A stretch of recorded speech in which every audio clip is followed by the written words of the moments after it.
একই সাথে ছিলেন আপনারা, আপনার বোন, আপনি। তোর বাপটা কি পরিচয় দিবি? তোর মারে তুই কি বলবি? বলো বলো কি হয়েছে এটা বলে ভালো।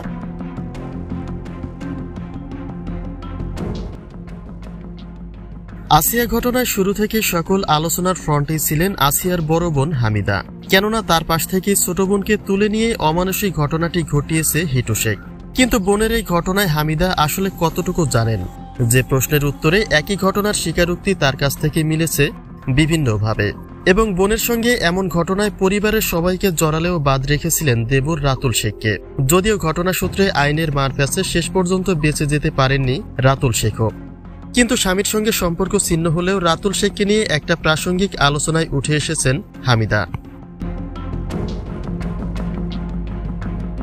অনেকে মনে করে আসিয়া ঘটনাটির পেছনে আরো বড় কোনো রহস্য রয়েছে, যার সবকিছুই জানে হামিদা। তার এক এক সময়ের দেওয়া এক এক রকম স্বীকারোক্তিতে এটাই মনে হয় যে কিছু একটা আড়াল করে চলেছে হামিদা।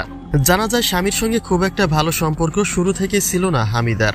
আর অন্যদিকে সজীবের ভাই রাতুলের বউ তো চলে গেছে সেই কত আগেই, যার সুবাদে হামিদাই ছিল ঘরের একমাত্র বউ।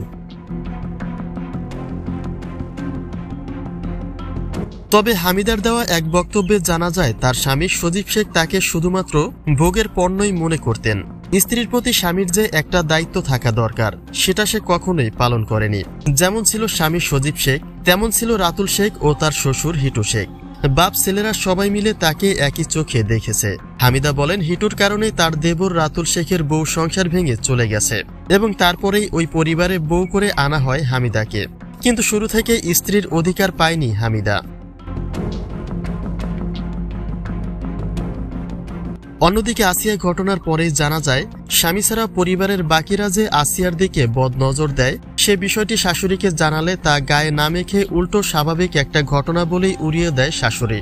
এবং হামিদা তার যথাযথ বিচার না পেয়ে নিরুপায় হয়ে সজীব শেখের সংসার চালিয়ে যান। কিন্তু একই ঘরে প্রসঙ্গত রাতুল শেখকে নিয়ে আসিয়া ঘটনায় কখনোই মুখ খোলেননি হামিদা।